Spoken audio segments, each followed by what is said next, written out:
All right, hello everyone, and welcome to game number one in, well, I don't know. Oh, Macney, thank you for the cheer. Thank you, thank you, thank you. Yeah, I'm totally messing with you. Just messing with you in terms of the wording. Just interacting with the Twitch crowd makes things a little bit more lively. Also much more enjoyable to know that, hey, I'm not doing this alone, and people actually enjoy my cast. If you're not enjoying my cast, and you just want to complain about how I could be doing things better, sure, stick around. Thank you for the view anyways. I mean, as long as it is constructive criticism as opposed to, well, you know what? I'll leave that at that. I don't want to ever introduce... Do I ever play Crota? I do play some Warcraft 3 occasionally, but I found that I am super hyper competitive, and because I know how I should be playing the game, I end up being extra hard on myself. People have seen me play,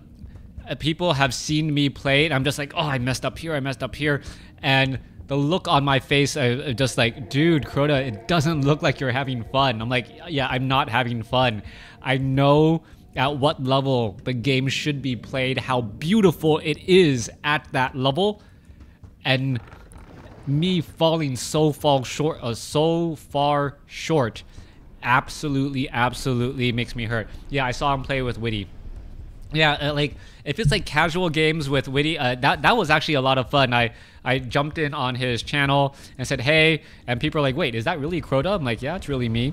So, you know, we jumped on Discord, we played a couple games together, and it's nice to have, just to play able to play a relaxing game. But when it's like a 1v1 game, like, all this pressure is on me to perform really well. Those guys practice for hours every day to get that good, though. That is true. And it's, even though people do spend a lot of time practicing, I guess I hold myself to that standard because that's really all I see. The majority of my time watching Warcraft 3 is as a caster, and I think that Ancient of War actually got the final shot off, so that is a bit of a mistake. And I realized I haven't introduced who the players are. This is WFZ versus Life spawning as the blue Night Elf, WFZ spawning as the yellow Undead, as the Death Knight now trying to pull away a beautiful Ghoul Forest Troll Shadow Priest steal, as the Ghoul was able to make its way over, and the Ancient of War now taking far too much damage. Focusing back on the game right now, Life trying to just save this Ancient of War. Gonna go ahead and root itself, regenerate some hit points as the Death Knight now ready to come on back. Death Knight with Unholy Aura, obviously moving faster, but does not have the Death Coil that he wants to try and steal a bit of experience. Now, Death Knight wandering across on the inside here as we see the Tree of Ages already teching the tier 2. We should be looking at Dryads and Bears, and we should be starting to see, well, that is a large number of Ghouls coming out as he sees that there isn't that many Archers out on the field. Without that many Archers, the Ghouls can run amok fairly fast, since there's nothing really to put pressure on them. There's 2 Archers now out on the field. Perhaps we're getting more Archers trained up. Yes, we are. Life realizing, hey, you know what? I don't have enough units to really deal with my opponent if he tries to be hyper-aggressive with these Ghouls. Ghouls may go off to the north here to try and take down this Ogre Warrior creep camp. More importantly, stealing experience away from Life, as stealing low, green creep camps mean the second and third heroes are gonna have a much harder time trying to level up.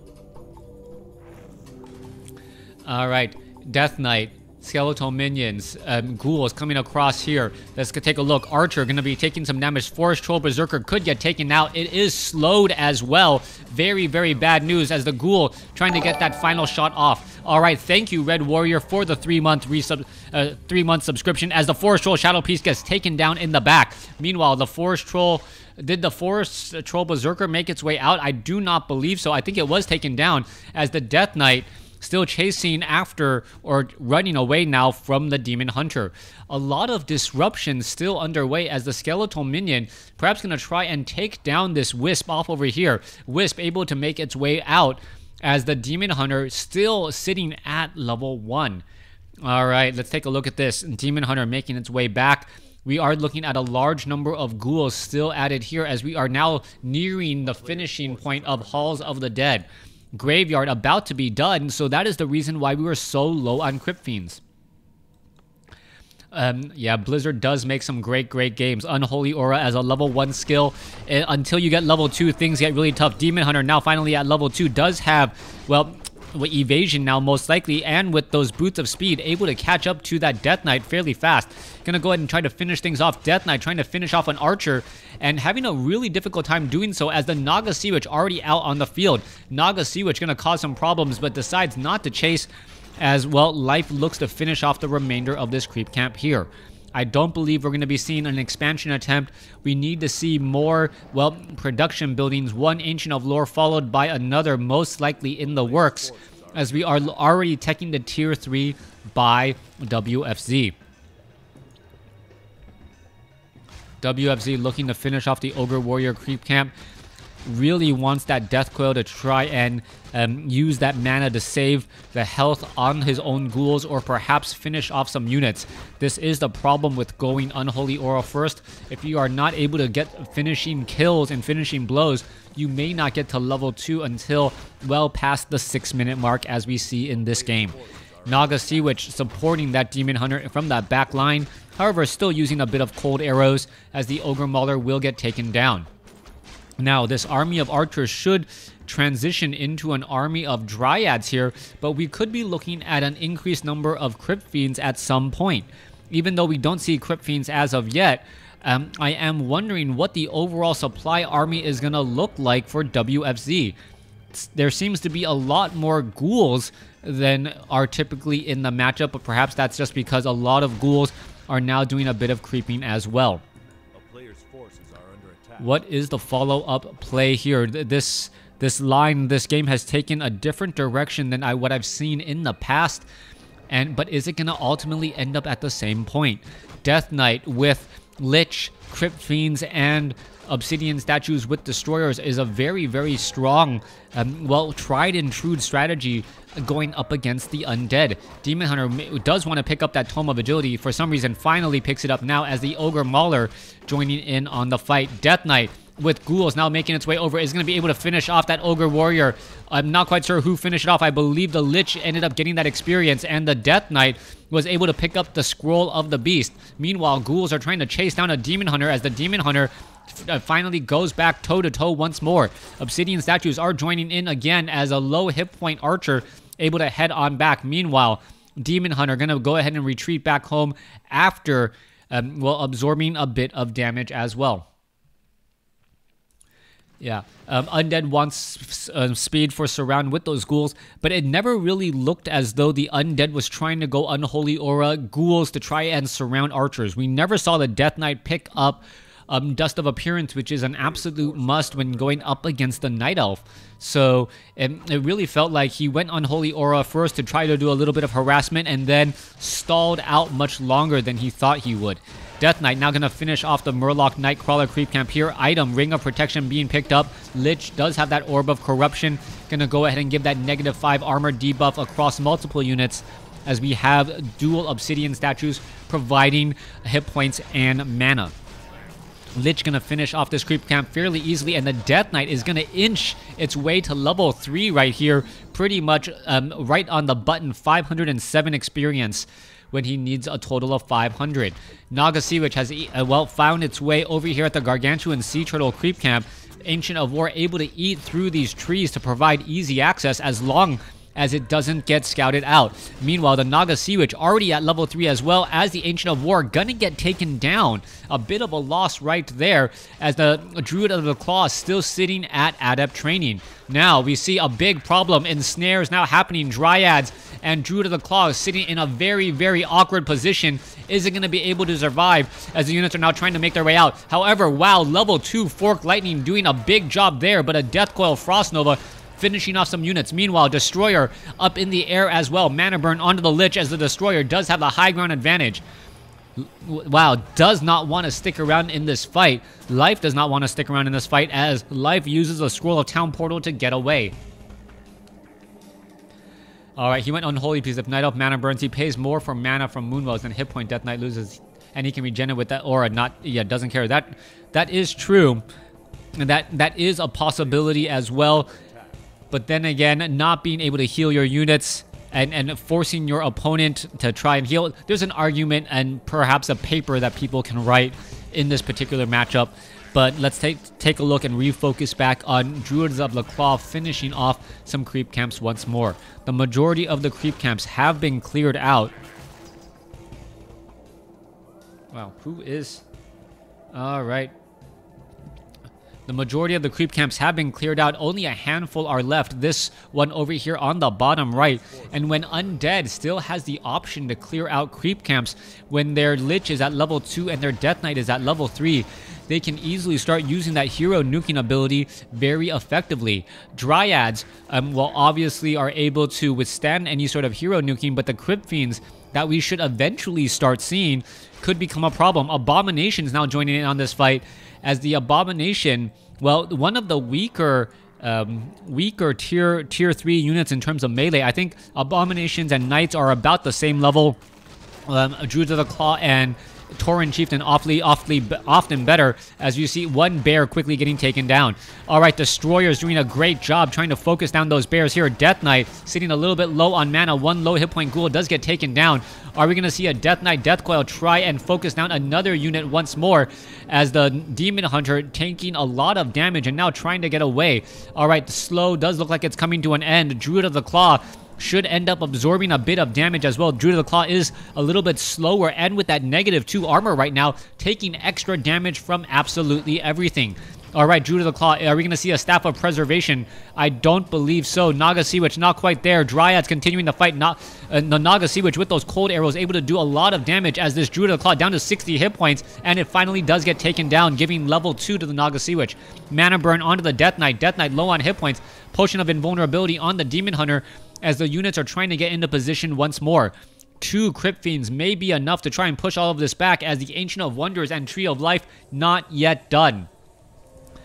Destroyers here ready to go and trying to finish things off. You see a quick detonation to stop all of this, as there are triple obsidian statues. You only really need 2, so at some point those are going to turn into destroyers, and the destroyer that is currently in the air will have mana.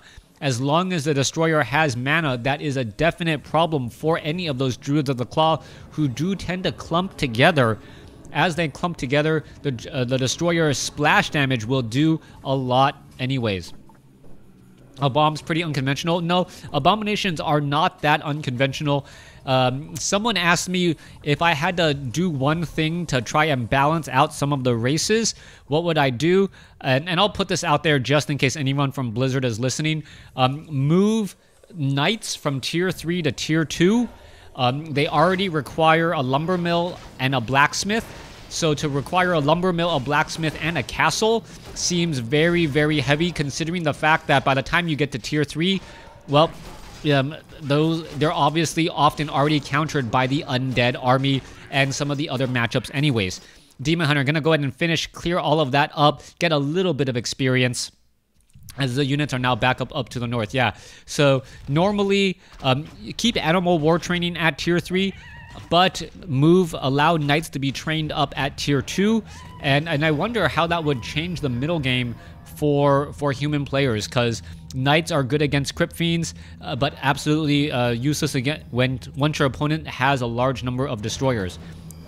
Alright, anyways, let's take a look at this. Trying to clear out this final creep camp at the 3 o'clock spot. Demon Hunter still trying to do a bit of harassment. Mana burning some obsidian statues, as if you make Knights tier 2, that's ridiculously OP. I play human. Alright. Alright. And I rarely ever see Knights anyways. Getting Knights against Undead. Wouldn't tier 2 Knights wreck an Orc player? In terms of the damage would be a little bit higher. Well, you would require blacksmith, you would require a lumber mill, and you would require keep. But that's, Knights are nightmarish. Tier 2 Knights would wreck everything. Yeah, maybe. Lower the hit points, but then increase the hit points on Animal War Training. I don't know. I may just be completely and absolutely wrong. But always open for discussion. Every race heavy melee is tier 3. Bears, Abomination, Knights, Tauren. Yeah, but in a 1v1 matchup, the Knight loses to every other heavy melee, except for maybe Abomination, but Death Knight with Death Coil changes that equation significantly. Anyways, let's go ahead and fight all of this going back and forth. Abomination's in that front line, ready to absorb a whole bunch of damage. There are only 2 Crypt Fiends, but the Meat Wagons are going to be the main problem, as we are going to be seeing Siege drop onto all of those Dryads. Now let's continue to fight back across here. All right, well, Bear quickly taken down. Crypt Fiend's going to get taken down as well, as the Bears are trying to push their way through. Meat Wagon's now trying to pull back once again, as the Bears are still in that front line. One very low hit point Bear, for some reason, not getting attacked and taken down, as 2 Destroyers are still up in the air still. Death Coil finishes off a running Bear, as the Death Knight gets to level 4. Now, Animal War Training gives 150 hit points. Yeah, there you go. Undead, WFZ easily taking that game. They're able to push back and forth, able to push a lot of pressure. The addition of the Meat Wagons and then not heavy Crypt Fiends meant that WFZ could tech to tier 3 faster. Thanks for watching. Thanks for listening. Hope you guys enjoyed it. I'm going to continue this discussion about Knights just because, well, I can. Knights, yes, Knights have faster movement speed than Abominations. The problem is, when do you ever see Abominations without a level 3 Death Knight, right? And because of the level 2 Unholy Aura or level 3, level 4 Death Knight, because of that Unholy Aura, all of a sudden, all of the strengths that the Knight should have, the Abomination has. The Abomination has better survivability because of the 400 hit point Death Coil heal, and has faster movement speed because of the Unholy Aura. So, like, as in general, that's what ends up happening. I think in Taurens beat Knights, Bears beat Knights, and if you have an Archmage and a Knight going up against a Death Knight and a Knight, well, I believe the Death Knight and the Knight beats the Archmage and the Knight. Tier 3 human could very well have Paladin heal for their Knights. That's true, but Paladin heal, Paladin first, Devotion Aura not nearly as useful as Unholy Aura. Devotion Aura is only useful in battle. Unholy Aura is always useful. You always have faster movement speed, and you always have hit point regeneration. Devotion Aura is only useful while you're taking damage. So because of that, Unholy Aura is, I would argue, significantly better. Hands down.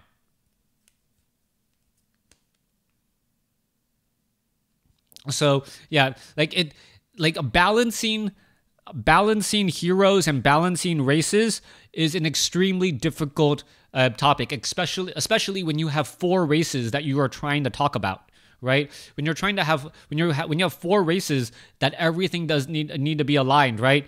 Like Knights, like Footmen with Defend against Crypt Fiends. Yes, the Footmen with Defend against Crypt Fiends, the Footmen should win. Add in a Death Knight and a Lich against an Archmage and a Mountain King, all of a sudden the Crypt Fiends with faster movement speed are able to kite. Lich with range attack and Frost Nova able to slow down the units even further. Like, there's just so much blending going on that it's a difficult conversation to talk about.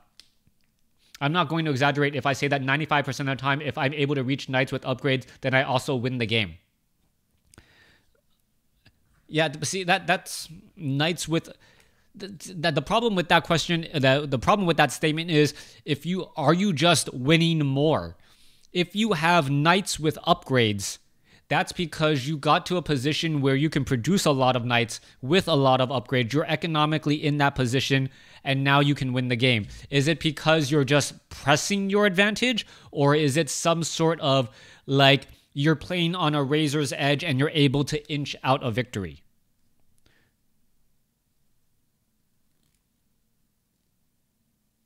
The problem is reaching that point. Yeah. So yeah, like the discussion about, like, hey, like, yeah, by the time I have 100 supply army of Taurens, Spirit Walkers, and Wind Riders, I win 100% of my games. Well, yeah, that's true, because, like, yeah, there's a lot of things that happen, and so that's the only reason why I bring it up is because I don't know if human is the weakest race, right? Like I need to see more data and in terms of the matchups at the highest level, are the best players playing human, or and that's the reason why humans are winning so much. I remember 5 years ago when like Tho, Sky, all of these players, like in China, were playing human, and it seemed to be like a human smorgasbord of human professional players that you consistently saw in matchups. And now, like, human doesn't seem to be nearly, it's definitely not overrepresented, but is it being underrepresented as the players figure out specific strategies to beat human? Has human naturally risen back up to figure out how to counter the strategies, to develop new strategies to counter their opponent? And this is why balance in any game is a living thing. Warcraft 3, Starcraft 2, any trading card game, it's living balance that you're trying to just maintain. And it's difficult. Undead is weakest race for sure. Yeah, undead gold mines are a huge trouble. You can't defend them without blocking the paths. You lose a tower, you lose supply. Woody says that all the time. Tho dominated last GC. Yeah, and that's the thing. Like I don't know enough. If my job was to balance Warcraft 3, then I would actually be trying to gather more information and figure this out. I don't know if undead is the weakest race. Undead has a lot of really strong points and a lot of really weak points. But that's true about all of the heroes and all of the races as well. I will say it is strange that human players need an economic advantage, and I do say need an economic advantage in order to beat undead. Right, like in terms of the ways to win, you either you're winning in tech, you're winning in heroes, you're winning in economic advantage. Those are the three things that like I count the trifecta for winning in Warcraft 3. If you have superior tech, and you have superior heroes, and you have superior economy, you're most likely going to win. I have not seen a human player beat an undead player unless they had superior economy. It's almost a flat out. If it's one base to one base, I want to know what the stats are for human being undead, because it is much easier for the undead to catch up winning in tech and winning in hero, especially if the human doesn't have the economy victory. Funny how this chat is active with 11 people watching the stream. Yeah, blight only and food. Sometimes you can use some to spread blight and food, and that's nothing else. Undead Imba in the harassing phase. Yeah, like there's a lot, like more or less than a Blade Master. Yeah, there's so much that you can actually argue, discuss, figure out what's really happening. And I want to see this, right? Like, would you ever build knights against undead?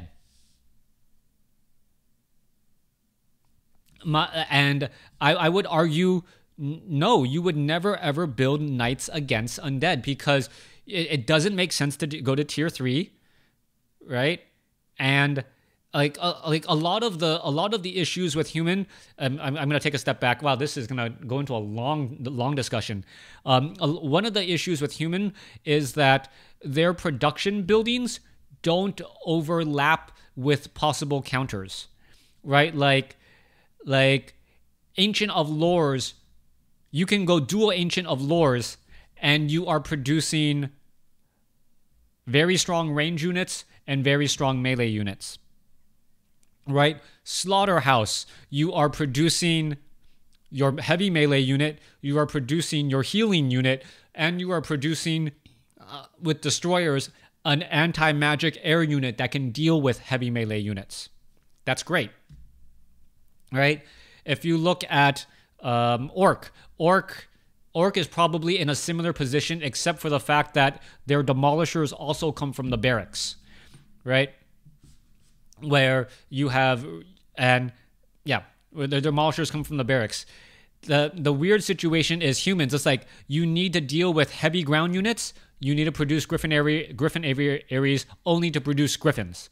You need to be able to answer sieging. You need to produce a workshop that is only going to be useful, that is going to produce mortar teams.